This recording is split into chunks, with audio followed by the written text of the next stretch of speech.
So I'm very honored to introduce the moderator of our panel. It's all about artificial intelligence. I think everybody's like, wow, ChatGPT, right? I watched something last night. And I don't know if you watched the video. It was presented in one of the workshops about Dan. Just look it up. Jan, my fellow director, he sent it to me and I went, oh my gosh. So have a look it up. It's called ChatGPT Dan. Very, very interesting. So Dr. Iain Barton, I said I was going to call him Dr. Iain Burton because he reminds me of Burt Reynolds.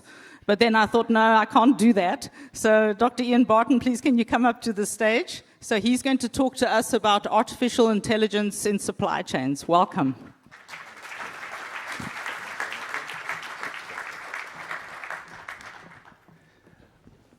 Cobus, you want to come up as well? So my co-host, my co-compere for the session is Cobus Rossouw from DP World. I actually don't even see him. Thanks. Darcy. We're going to be talking about artificial intelligence as the kickoff for the session. I'm the artificial, he's the intelligence. And really what we want to do is we want to get into some real weeds and detail about how this works. And so we put together this panel of experts who really bring a lot of understanding, knowledge, experience, and depth around the topic. And it's actually just been a great experience for me working with them over the last few weeks in learning what they know, a little bit, about what they know. And if ever there was a knowledge gap that I have understood in my own life, it's been in engaging with this team. Because seeing just how much more there is to know than what I currently know is quite important. It is important also for this session to just make sure we do a shout out to the healthcare aspect of the conference. We started off at SAPICS a number of years ago trying to build in a healthcare track, and we're now at a point where 4 of those sponsors, in fact, are healthcare dedicated organizations, and there's an entire track the whole way through.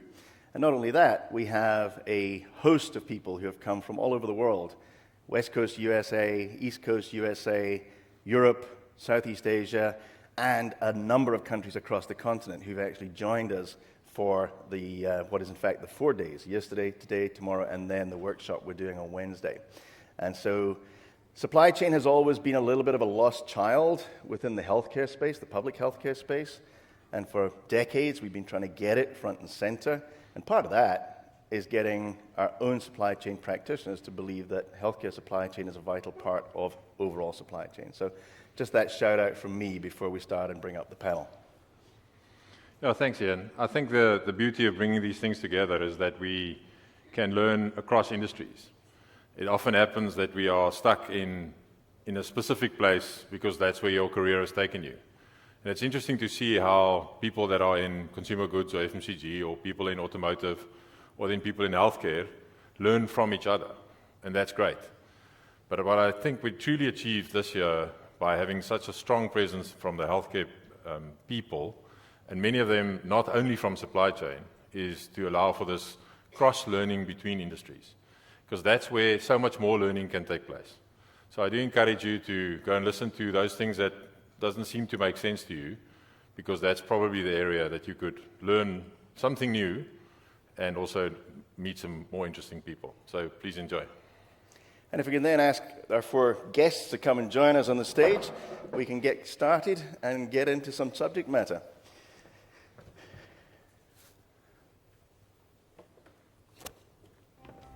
And you made it up without falling either. Yeah. You started it. I was so blooming worried about coming up those stairs. All right. So, many of you have been coming to this conference for as many years as I have. And you'll remember that in 2019, when you sat here, if you didn't have the words blockchain or drones in the title of your talk, nobody came to your session, all right? That was the big shiny bauble of the day. That was the thing that everybody wanted to talk about. I'm just a bit worried that that's what we're dealing with here. And so we're starting off our first section, we've titled, Getting the Smoke Out of the Room. And saying, how do we actually get to a place where we understand even the basics of what this is, how it works, and how it will influence our lives? And so I'm going to start us off with a question to Retief saying, how new is this actually? Is this the new shiny bauble, or is it actually a flash in the pan? Well, I don't think we can say for certain. I think what we do know is, and people will probably be quite surprised to hear that, artificial intelligence was established as a thing in 1943. So it's already 80 years old. It's gone through at least 8 cycles of what they call the AI winters, where it's like very optimistic to this is not something worth pursuing. So I think that kind of shows us this is going to be something that happens in cycles. I think each time it went through a cycle, there was something significant that happened in terms of development and new capability that happened. So I definitely don't think we're on the road to the singularity quite yet. I think there's going to be more cycles. I think it's important to know every time a cycle happened, there was quite big changes. So definitely there's going to be changes. I think I tried to figure out when was the first time people would have seen something similar to what we have now. So I think in the 9th century, they created a music machine that was programmable. So I just, if you take yourself back, 1,000 years, to see a music instrument playing itself, everyone would have then said, ooh, musicians is out of business, what's going to happen? So I think there's a lot more to come. I think what's important now is 2 big things happened for it to be a big item now, and that is big data, which 15 years ago wasn't possible. Back then, having access to data to train models on was probably the biggest challenge, and then the finer one is the transformer networks, which is where LLMs and all the ChatGPT things we're talking about now is coming from. So yeah, I think it's a good time, but there's definitely more to come. Thanks, Retief. I think the challenge is that there's always new terminology and new fads, and that creates new excitement, but it also creates lots of confusion. So Kosta, can you help us with some terminology, with some, just what is this, and why is it different to what we've seen from the 9th century or from the last 80 years? So what is real today, and what are the things that we need to think about as we talk about AI? Yeah, thanks, Cobus, and thanks, Dr. Bert Reynolds, for welcoming us today. It's interesting, hearing Retief talk, and he used words such as artificial intelligence. I mean, this is a word we're all familiar with. These days, everybody associates AI with ChatGPT, but it's so much more deeper than that. Also, you use words like models, and some people wonder, what does that mean? So, Cobus, to your question, I mean, if we cast our minds back, we've had decision support systems, which is pretty self-explanatory, a system that helps you make decisions based on data.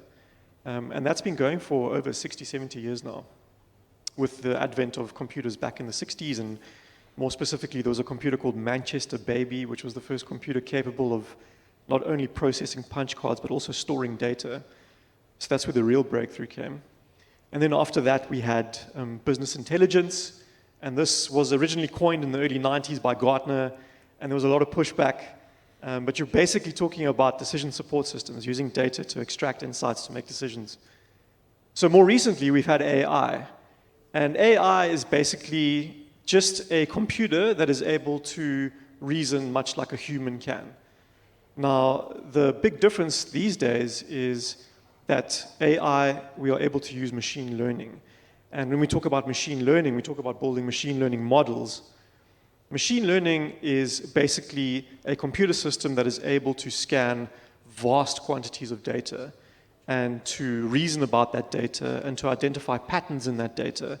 Something that might take a human being thousands of years to complete, a computer can do in a few minutes.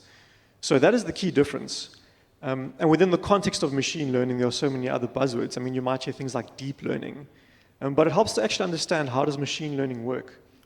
And a very simple analogy is to think of the human brain, where we have a neural network. You have neurons, and they connect in multiple different ways. And machine learning is very similar to that. So you have an input, or maybe a bunch of different inputs, and those inputs are processed in some way, and then there's an output. And that is what machine learning can do at scale. So Retief mentioned that with the advent of big data, we are now able to store data efficiently, multiple gigabytes and terabytes of data. It's fairly cheap to do that, whereas back in the day, that wasn't so easy.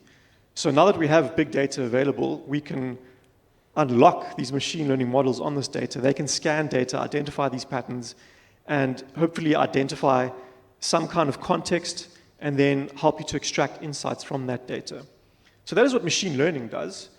And then we spoke about inputs and processing those inputs and then having outputs. Deep learning is a type of machine learning where you have millions of different inputs and potentially thousands of different ways of processing those inputs and then ultimately arriving at an output. So we're talking about replicating the human brain on data at scale. Now, it also helps to unpack that a bit further because there's different types of deep learning, and this will have implications in the context of supply chain, but also with healthcare. So there's things like supervised learning, where you are helping the machine to identify those patterns by labeling the inputs, but maybe that is a very costly exercise. I'll give you an analogy in healthcare with getting radiologists to label different images. Maybe this cancer is benign, maybe this one is malignant. To get a radiologist or a team of radiologists to do this at scale, to go through thousands of images, will cost a lot of money. And that's what supervised learning would be. Unsupervised learning, you use a machine learning model to scan all the images, and it'll identify those patterns without explicit instruction. And it'll say all of these images look similar, and we put them in one group, and all of these images look a bit different, but also similar to each other, and these are in another group. And then you get a radiologist to come along, and they can look at the two groups and say, oh, obviously these are all malignant and these are all benign. So this is how we are using machine learning and AI to help us extract insights from data at scale. And there, of course, are more practical applications of that, which I'm sure we'll unpack as we go through this talk. Thanks, Kosta.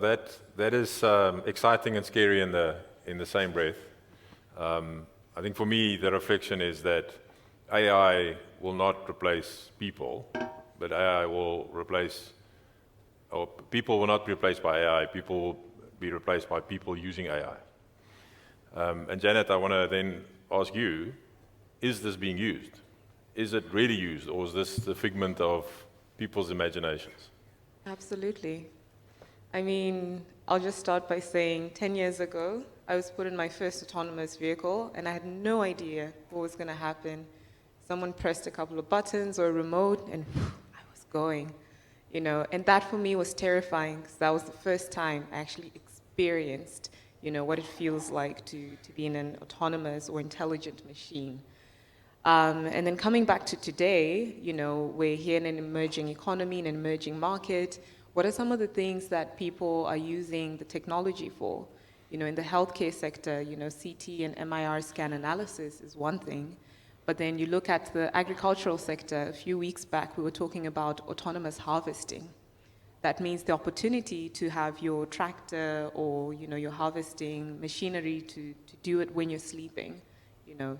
So we are literally in the present moment where we are at the edge of the tech and we're applying it for different types of use cases which one wouldn't imagine.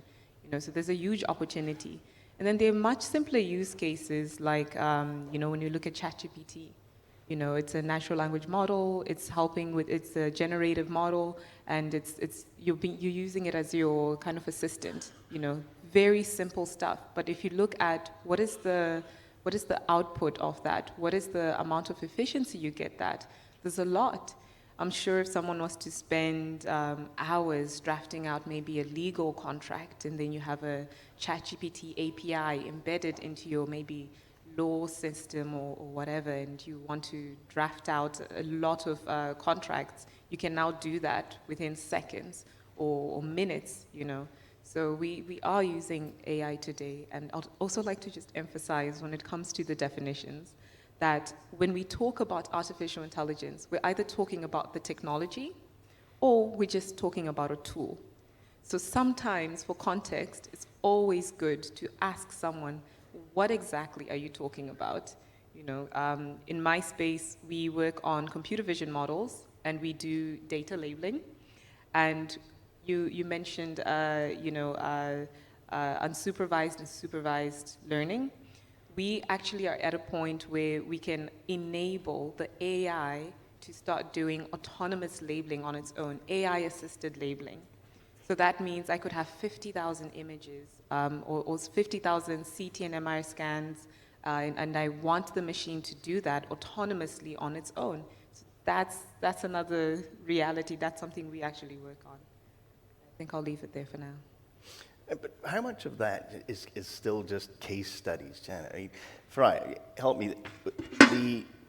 On Friday, we even have Sting wading in on the argument now saying that he thinks AI-generated music will destroy the music industry. I mean, every industry is having this anxiety attack. Is it something to fear? Is it something to use? And what are you seeing as practical uptake? Yeah, I think... You good? Yeah, I think this idea of is it something that we should fear is one that is pervasive at the moment.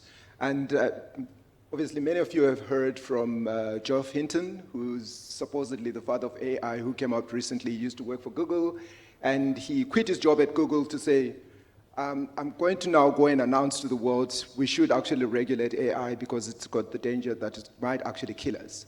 And Geoff is one of 3 people who won the Turing Award, which is the Nobel Prize in AI in 2019. He won it with 2 other colleagues, another professor called Joshua Benzio, and another one called Jan LeCun. Of the 3 of them, Jan is on the one side who believes it's not going to kill us, and I'm with him. And the other 2 believe that this is dangerous technology. Potentially, that in the long term, we might actually come to existential risks. But let me just talk about, should we fear it? So we are supply chain professionals in this room. And if you go back to the supply chain, let's use the SCORE model, plan, source, make, deliver. What are the opportunities for us to use AI in this particular? And what is actually happening today in terms of practical applications of AI technologies within the supply chain? So within plan, what is the thing that most people want to do in plan? It's forecasting. What is my demand? What is going to happen in the future? What am I going to sell? And traditionally, we've used time series forecasting, basic ARIMA models and stuff like that. But one of the things that is becoming more and more practiced today in plan, from a forecasting point of view, is using AI-based forecasting, which takes much more data-rich models. So it's not just knowing what I sold yesterday. It's, I know what I sold yesterday. What were the prices of my products when I sold them? What is the weather? What other influences influence my sales? Put that into my demand planning model so that it's actually a richer context. It's actually able to focus my demand based on many more inputs. So if I know what the weather is going to be tomorrow, then I can actually know what I'm going to sell. So that's in plan. In source, you're looking at buying, understanding price elasticities, and you could just work with small, just category level price elasticities, but some products have got cross elasticities. Products in one category influence the other products in another category. What you're able to do with AI models is you can utilize a wider set of data across multiple products so that they can learn the cross elasticities and help you to make better informed decisions about pricing, around how you can actually respond to your competitors in the marketplace. In make, we heard about labeling. So quality, for instance, if I make windshields and I want to recognize which windshields have got quality defects. Quality management, you can actually do the image recognition so that on your production line, you can actually identify the products that have got defects, not just on glass or any other product that you've got. There's ways to really understand that. And then in deliver, in logistics, which is where most of the people are actually in, how do you optimize your fuel consumption? How do you optimize your transport routes? Every single one of us today probably either use Google or Waze or one of those technologies. That's an AI. That's doing route optimization. So this is being adopted. None of those things are going to kill you. All those things are actually helping you. There are single vertical use cases that are very clear, have got very clear value that you can make use of today. So I think when you understand what problems these things solve, you can actually see that these are things that we need to embrace because they're really useful tools for us, especially in the supply chain as people who optimize and solve problems. Can we maybe just ask another SAPICS past president to bring water to those 3?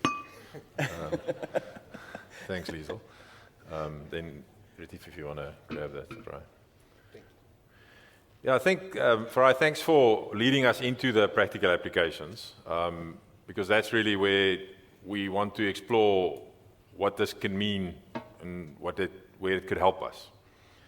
I'm going to start with back to Retief in terms of some of the work that they're doing in the fashion retail environment, which I find exciting because it is near real-time AI. So for me, one of the big differences is that, yes, we've had decision support systems. Yes, we've had machines playing music. But if we could use AI to have near real-time decisions that can help us improve the supply chain. Improve the supply chain by having better availability, lower cost, and lower inventory or total working capital. So maybe tell us a bit about the work that you are doing and how does AI help to actually improve the supply chain? So we do a lot of work. I think if you look at a business, there's typically two parts. So on the planning side, you want to forecast and plan everything as best as you can. Obviously, it's the real world. Everything goes exactly to plan, so you never have to worry. So the reality is you often have to react to what's going on in the situation. The best, most valuable time to react to things is when you can do something about it that's not too expensive to make that happen. So the part that we focus on helping businesses is to obviously help with the planning and then to understand when is the real world or what's happening in the real world diverting from what we had planned, and then start saying what the interventions are going to be in that case. So you were saying we're doing sales forecasting, demand forecasting, and then we do price elasticity modeling to say what change in price is going to have what effect on my sell-off rate at some point. Now that either gets mapped to sales targets, profit targets, or sell-off rates, so you need to get new stock into your store for the next season, or perishable goods that is going to go off. So once you've done that price elasticity modeling, we start doing optimization that says, okay, given everything across my whole retail chain, which are the things I need to discount now at this point in time, and by how much to keep on reaching my objectives.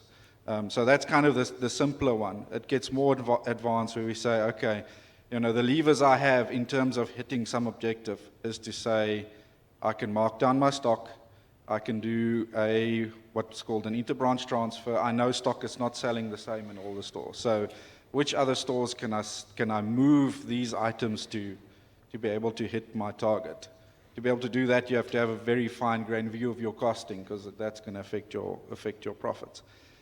Beyond that, you can do personalization. If I send a personalized offer to someone in the right area that I know has got a propensity to buy a specific product, I could be selling that product at the full price without going. So, something as simple as getting your stock out the door, and obviously you have to get it in the door as well, is you can mark it down, you can move it around, you can do a personalization, or you can do a promotion. Now, each one of those are already difficult enough to do in real time. Now imagine you've got to do that across all four. And I think that's the level to where the decision system is coming now. So at any point in time, we can give you now what is your best next action to take, and should you take it or not. And generally our systems is provided to a line manager, to a planner, to a buyer, to say, okay, which of the plans, which of the scenarios am I actually going to take action on, which of them am I going to bank? And then a critical thing is always to measure what's going on. So being able to say after the fact, here are all the decisions we made, here are the outcomes, here were the good decisions, here were the bad decisions. Next year we can make even better decisions. So that's real practical in what's happening now when we've got commercial value numbers to all of them. So. Right. But that's in the commercial setting.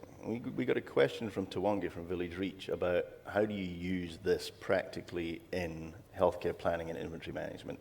And so if you take what you've just described, how do you use that in a healthcare logistics management system in the public health setting? Yeah, in some ways the problem is exactly the same. In many ways it is totally different.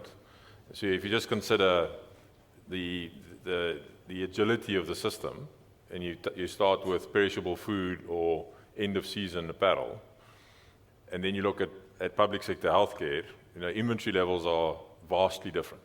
But in that lies the opportunity that in public healthcare, or in all healthcare, we have the challenge that the cost of failure is immense, more so than any other supply chain. And the risk of obsolescence is high.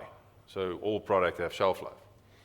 And therefore, implicitly, a system that seems to be moving quite slow ends up with high cost.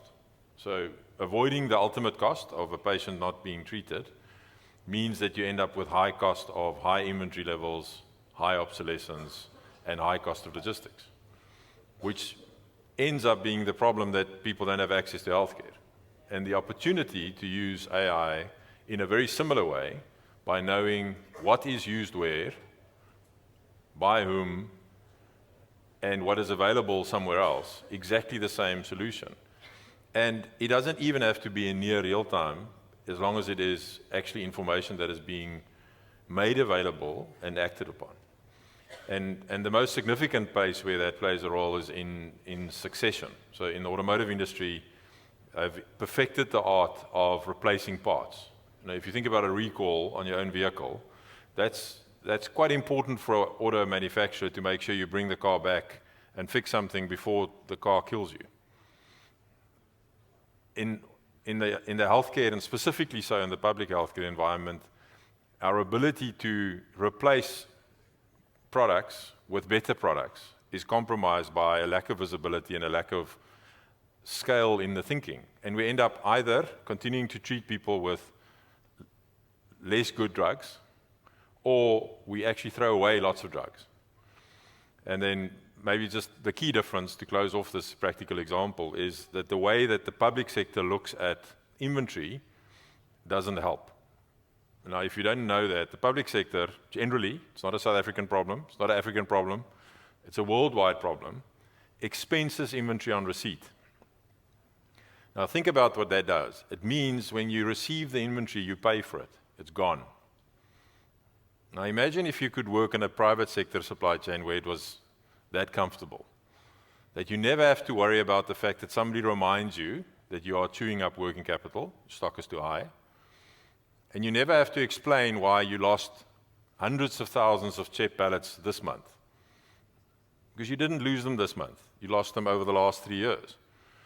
But the opposite is true in a public sector environment where we actually lose all the stock the day you receive it, because it's not on the books.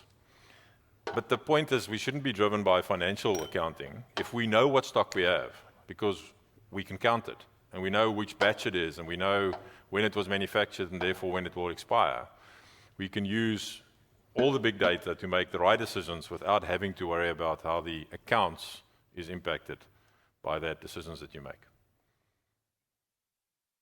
I knew you were going to do that. I knew you were going to stop right in the middle of me pouring a glass of water. That's great, thank you. I want to do a rapid fire session, okay? Because I'm watching. It's so good that you've got such a big watch, because I can actually watch the time without making it look like I'm watching the time. So just keep your hand like that. Rapid fire. What is the one coolest example you've got in your head of the practical use of artificial intelligence that is happening right now, either in supply chain or in healthcare? Go. I think it's computer vision models being used to monitor driver behavior and staff behavior in real time. Yeah, I think that's really cool. You know, the ability to be able to track if someone has road rage, if they're speeding, if they're falling asleep, if they're fatigued, and being able to match that with the vehicle's ability, you know, its semi-autonomy ability to be able to stop, pause, or even send a signal, you know, to the owner of the vehicle. So that's something I think is really cool and really interesting, and is highly scalable and practical for the supply chain and logistics space. Yep. For me, the very first thing I can think of is in healthcare. So doctors capture ICD-10 codes as part of the diagnosis procedure. And now that we are having increased access to global data sets on patient visitations, because specialists from all over the world are working together and sharing data that has been anonymized. So there's no sensitive information identifying the patient, but what they do have is the diagnosis and the ICD-10 codes and the medicines that were used. And we are now seeing machine learning models being used on data at scale to help link ICD-10 codes with medicines and mortality to get a sense of what's actually working and what isn't. To keep it practical, so we're working with the Western Cape government to assist the traffic department to deploy their resources, so be it vehicles, ambulances and their staff, and we're using a lot of telemetry, vehicle telemetry data to make observations and predictions about where accidents are going to happen. But it's a very practical, simple, where should I send someone today to go and have the biggest impact. We ran the first full scale over Easter weekend. There was a 30% reduction in fatalities. So that's pretty nice thing to be able to work on, outside of the trying to make money. Yeah. Yes.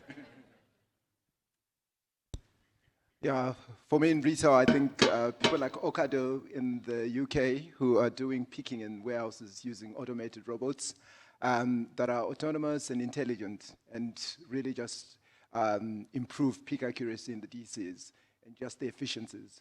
Obviously, there's a big question around whether you would do that here, given our employment context, but it's just something that is really cool to think about as the art of the possible. I'm going to stay with you, Farayi. So one of the things they always wax lyrical about is that in second and third year medicine, your vocabulary has to increase by so many words per day in order to be able to cope. The last 2 weeks with this bunch has felt the same. My vocabulary has had to increase by numbers of words per day just to stay in the game.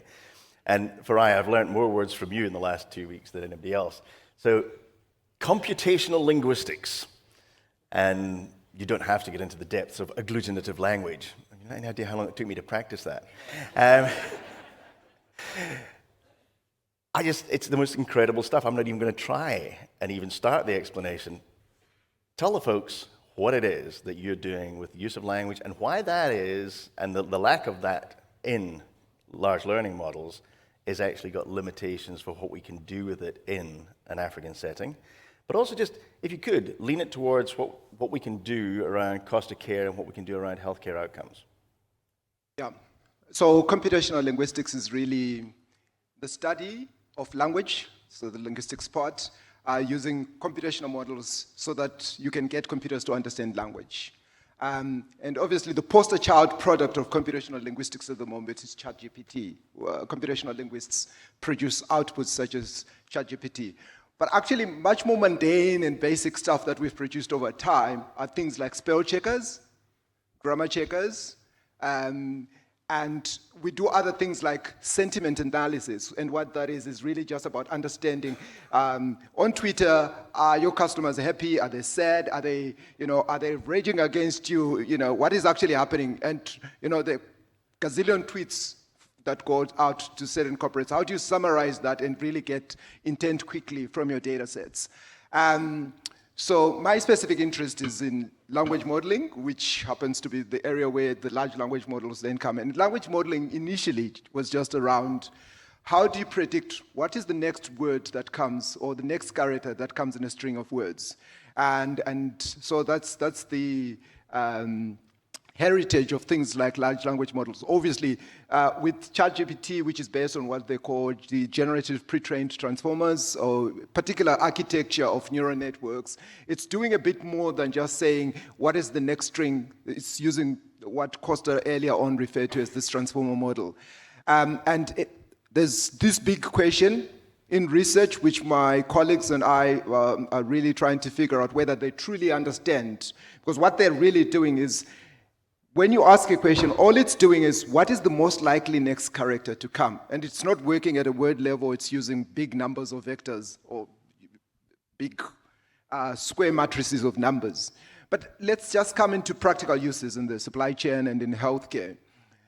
So I spoke already about things like sentiment analysis. I spoke, how do you actually get the mood in your organization quickly by reading? If you read all your performance appraisals, how do you summarize what's inside them? Rather than one person reading them, could you actually get a process to read every single thing and give you a sense of what is actually happening, what's the mood in your organization. People do climate surveys and stuff like that.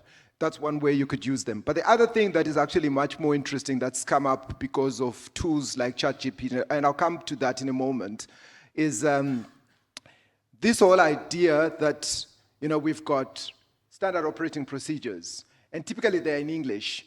And in some of our supply chains here in this country and on the African continent, not everyone is as conversant in English as they are in other languages. So how do you actually get people to have standard operating procedures in their own languages that are actually useful? And the reason that I'm passionate about this area is the models that we have, ChatGPT and all those, are really bad at languages other than English and a few subset of languages. And part of the reason why they're bad at that is because we don't have enough data. It's a data thing. So the problem that I'm trying to solve is how do we actually work with these languages with fewer data pieces and generate models that are as good. And then just to come to ChatGPT, I think this is really important for everyone to realize. Large language models have got an inherent limitation in that they do what's called hallucination. So, like what people do, they throw out things that are not real. Right now, there are 2 court cases in the US that are really noteworthy. The first one is a lawyer submitted a set of papers into court in one of the US districts which had been written up by ChatGPT. In that submission, there were 5 fictitious court cases that were included. And the judge picked it up, and this lawyer is in big trouble, and so it's quite big at the moment. So that's the first thing. So you cannot use ChatGPT for anything that's factual. Please do not, right? Please, if you are looking for facts, I know Google and Microsoft and everyone wants to believe that they are solving this. They haven't yet solved it. So if you're dealing with facts, do not use ChatGPT or any of the large language models to deal with anything related with fact. Because the second case is about Mark Schweitzer. It came out on Friday in Bloomberg law as well. He was defamed by ChatGPT. He's also suing OpenAI at the moment because somebody went and researched, and ChatGPT said that he had molested people and done some stuff that he hadn't done. So he's suing OpenAI. So just health label. It's great for creativity. It's great for helping you summarize stuff, but you must understand that they hallucinate at present, and it hasn't yet been solved, this particular problem. So I hope that helps. Maybe just maybe to add one bit from a healthcare point of view that excited me about the things that you discussed is, given that there's limited written data in other languages, the next opportunity could be to use spoken word and then use that to learn. So if you think about people requiring access to healthcare, and you can actually learn from spoken, data of spoken word, which needs even bigger data, that's exciting, because then it's not just about what was written down, it's also what was said. So I think there's so much more that can be done. Absolutely. I think one of the legacies of Africa is we are an oral culture, so there's much more spoken stuff that's available, and so a lot of us in the research community are really trying to see how can we use this spoken data and audio data to actually learn from it and build models of it. I'm not specifically in that space, but I've got people that I know, like Lelapa, who are doing work in that particular space, which is really exciting.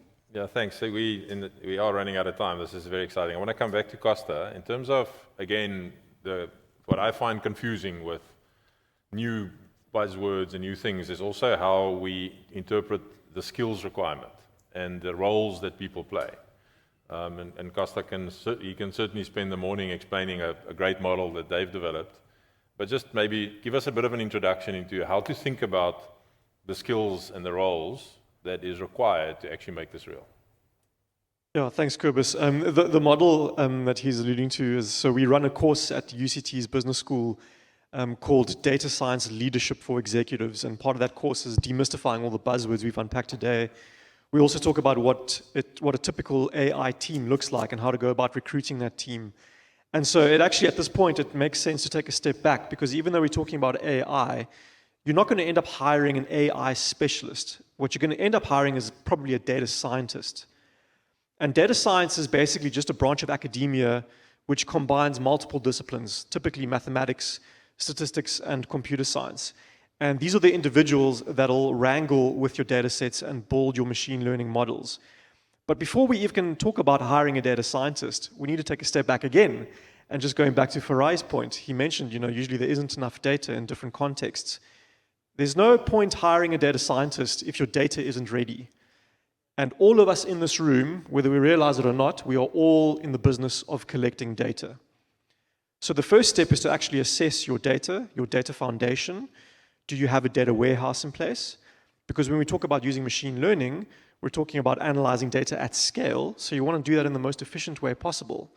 So the first step might actually be recruiting a data engineer. And the sole purpose of the data engineer is to get data from point A to point B and maybe process it, maybe transform it in between. Now, ideally, your data engineer isn't doing this manually. They will build systems that help automate this at scale. And you might have different data sources. So you might be using an internal accounting package or a marketing system. Maybe you're leveraging an external provider, a software as a service system. Maybe you're leveraging multiple external providers. Maybe there's a free data set that you can get from Stats SA. Maybe there's data you can purchase. Maybe there's data that you can scrape from your competitors' websites. It's not illegal. So there are various data sources that you can leverage, but the key is to collect that data and to put it into a central data warehouse. So when we talk about the skills that are required to embark on an AI journey, broadly speaking, it's two skills. It's a data engineer to help build your data foundation, and that'll end up being the majority of your budget up front. And probably the least glamorous and yet most overlooked aspect of that is data cleaning. We've seen companies spend upwards of 50% of their budget on just cleaning their data and getting it ready.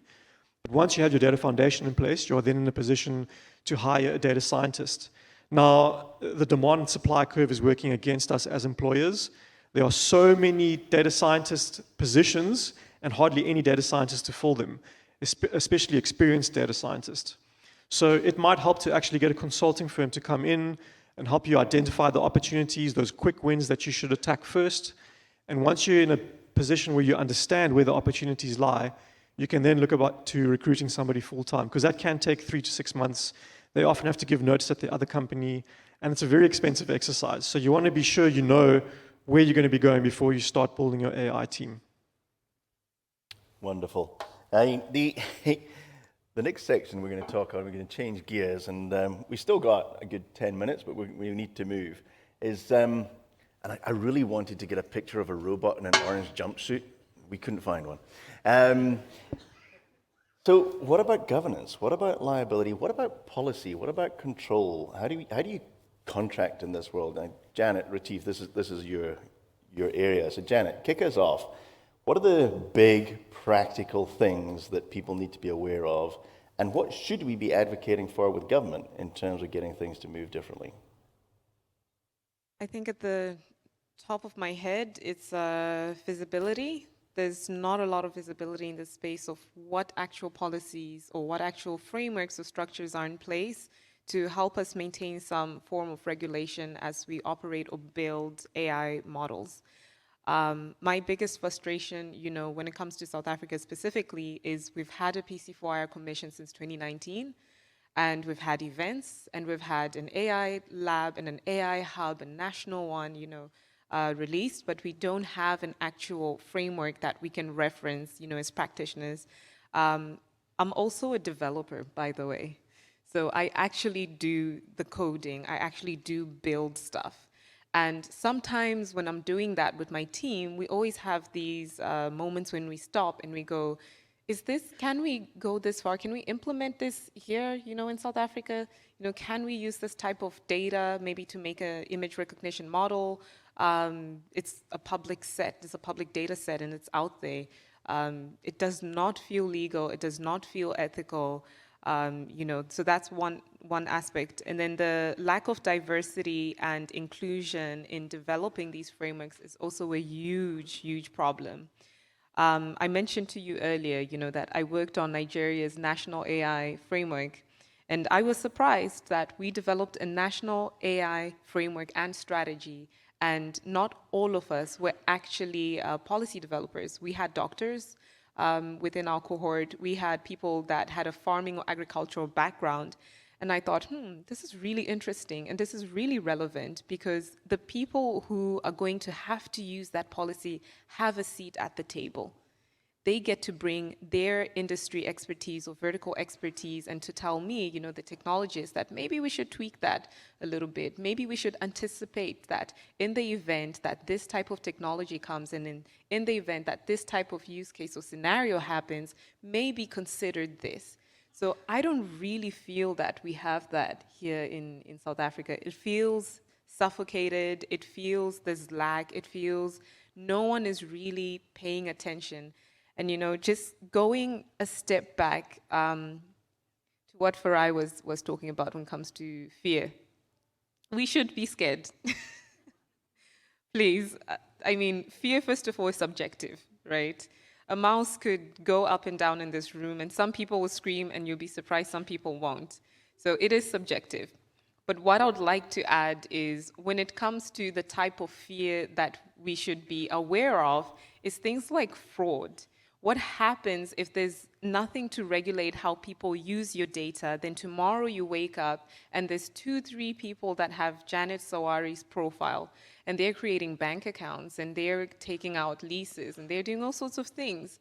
So that's the type of fear that we should be very wary of. And in the absence of policy, regulation, and governance and clarity around who is the stakeholder in the governance space, who we should go to and poke at and say, hey, please do something. If that is not there, then that fear is going to become a real reality and it's going to become really, really tough for us as a nation. And then in conclusion, when we come to talking about data, not every AI is actually made on real life data. Some AI can be generated using what's called synthetic data. So that means data that's synthetic, it's generated from the air. It's, a culmination of different types of data sets. And it just, you know what this means, right? I'm assuming that this is a word in the dictionary somewhere, it's a hand reaching out. But that is also an issue where there's no clear limitation on to what extent can your model just have all this synthetic data. It means someone can just be building models that can do very dangerous things and there's no actual limit. And then finally, model accuracy. There is no clarity around that. When you develop or train an AI model, it's accurate to some degree. There's some faulty there, and people don't talk about that. I think it's maybe to our own fault that we decided to call it an intelligent machine. Maybe we should have called it a partial intelligent machine. Because now we're under, this guise or this thought process that the moment someone says there's an AI model, just trust it, it's going to work, it's 100%. There's different levels of accuracy. And with that, I think I'll leave Retief to give more context. So I'll just start by saying I'm an entrepreneur, so I'm generally at the front end of the things happening. So, the people that push the envelope. I don't think legislation is going to keep up with what's going on. If we go back to when the internet was started and things before that, the rules will never keep up with what's happening. But there's always been the tendency for bad things to be suppressed and good things to be amplified. So I think it's generally, we will figure out what works and what doesn't work. There's going to be winners and losers in the meantime. I think one has to there take the view of the bigger picture. So I generally think the thing will sort itself out. A lot of the legislation that's being called for now, at least in my opinion, is the way that a monopoly gets created. So it's real good old capitalism where people say you should fear this thing, must make the rule and only one person should build the thing. So I think one has to be wise that there's going to be a lot of noise currently about what's really going on. I think in the long term, it will sort itself. It will sort itself out.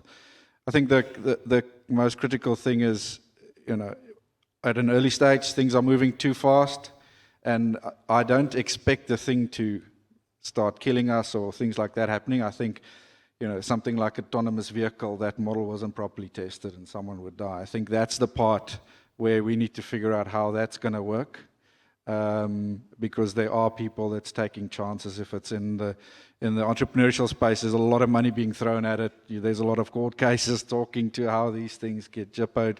So I think that's really where the risk is. And our legal system doesn't cater for AI. So it's like, who's liable for something that happens? And I think in those cases, it's going to be a system that was not built properly, and the people that built it is going to be the people that's liable. So they do have a responsibility to make sure that it's done right.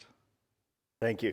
I got to tell you, when you said about it's oppressive and it's suffocating and it doesn't look like there's a plan and nobody's doing anything, I thought you were talking about load shedding.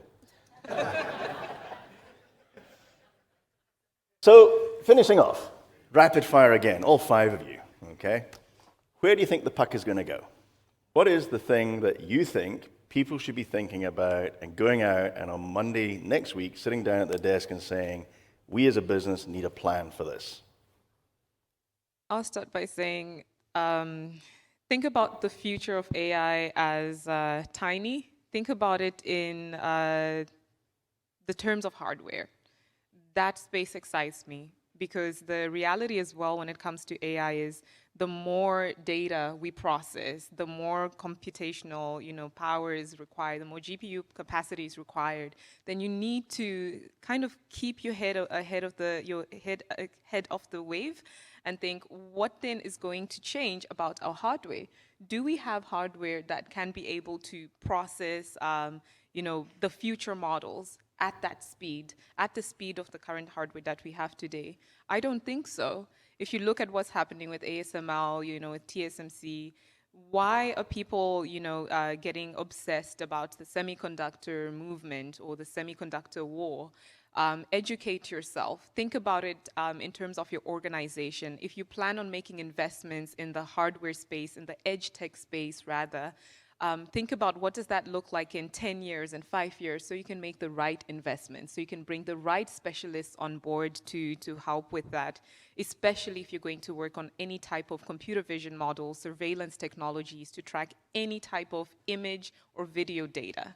It's extremely important, because you could potentially make an investment today that in 5 years will be worth nothing, or you would have to, reinvest again because of a missed opportunity in just educating yourself a little bit more about what the GPU capacity could look like within the next 3 to 5 years. So I think, that's what I can mention. Thanks, Dr. Bert Reynolds. In terms of where the puck is going to go, I think it helps to think about 2 separate things. So there's AI tools and the software, and then there's the data. And historically with software, the price of software over time always comes down. And so AI tools themselves are currently very expensive, and there's a lot of customization at the moment. But over time, AI tools are going to become commoditized. In other words, we are all going to have access to AI tools in a relatively cost-effective way. What will separate you from your competition is your data.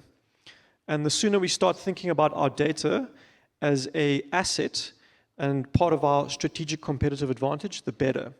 So I think in terms of where the puck is heading, think of the software as becoming relatively cost-effective and cheap, sometimes even free, the AI tools, and focus on building your data asset today. So I definitely don't think we're going to have Skynet. I just think in terms of where we are now, what you need, the approaches are just, it's orders of magnitude still away in terms of what you need. I think our current computing paradigm doesn't even cater for that. So I think in the shorter term, things are driven by commercial value, commercial use. So I think businesses being able to make real-time decisions on very fine-grained data is going to substantially change how businesses operated, how they're structured, how they manage, what the people in the business do. So I think that's going to be something that has changed substantially. I think the current hype on something like ChatGPT is definitely, I don't want to make predictions, but it's going to be less fairly soon. I think one other example that I read that's relevant to us is it hallucinates code as well. So a lot of developers use ChatGPT to create code. The bad actors have realized that some of these packages that it wants to use in the program doesn't exist. So now people have gone and created malicious packages to do things. I mean, in our business, we've basically said no one is allowed to use ChatGPT to create code because it creates a vulnerability for a business. So I think that's the part in terms of ChatGPT that's going to happen a lot, is there's going to be a lot of malicious actors leveraging that system for bad. So definitely be careful. Yeah, absolutely. So I think for me as well, I'm with Kosta in terms of that data is really going to be your differentiator. But maybe if we start and say, you know, when I started working in 1996, everyone had a PA and you wrote a memo, you gave it to your PA, she typed an email and sent it out. And now everyone's got email on their phones. So the point that I'm making is that AI, ML models are going to become commonplace. Everyone's going to have one, right? And we won't talk about them as AI. When word processors, spell checking and things came up, it was a big thing. This is going to be something that everyone actually also has. And the differentiator is one, the bit that Kosta was talking about, which is really about your data. But the second big differentiator is going to be the quality of decision making, your ability as an organization to make good decisions. Because the models propose decisions, and you need to be able to make good calls out of this particular data. And the differentiator is going to be how skilled are you as an organization to make good wishes. So one of the analogies of AI is like, it's a genie. You ask questions and it gives decisions out. If you ask bad questions, you're going to get bad decisions out. And therefore, the skill set of your organization to ask really good questions, what problem should we be solving? How should we be solving? What things do we want to model to get what outcomes is going to be a key differentiator, and what data do we have, and what is the quality of that data. Going slow, I'm taking a bit of time here, but going back to that whole question about governance, one of the key harms with ML AI models is the old adage, garbage in, garbage out, but much more seriously, prejudices in, prejudices out. If you were in the banking industry, for instance, one of the big questions is like, certain people, certain models always give bad ratings to a certain category of people because they've got prejudiced historical data. So understand what data you've got, understand what prejudice is, what does it actually represent so that you can get the right outcomes out of it. Be very clear what you're using in terms of what you want to actually get out of your data sets. That's me. Thanks. Now, where the puck goes, I would say, Gretzky's puck went very fast because he played on a very, very flat, smooth surface. There's no organization with that sort of surface. So where the puck is going to go depends on where you play. And I think we have to realize whether it's our ability with hardware, data, good decision making. None of this works if it doesn't work on a playing field in an environment that's ready for it, that can absorb it, and is willing to benefit from it. So I think where the puck's going to go depends on all of you. Thank you very much, folks. That was absolutely superb.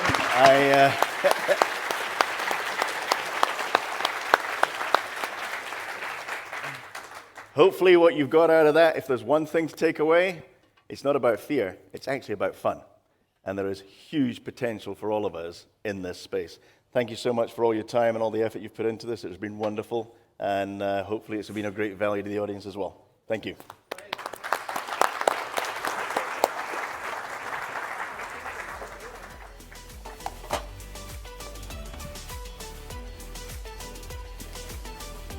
Thank you, everyone, for your attention.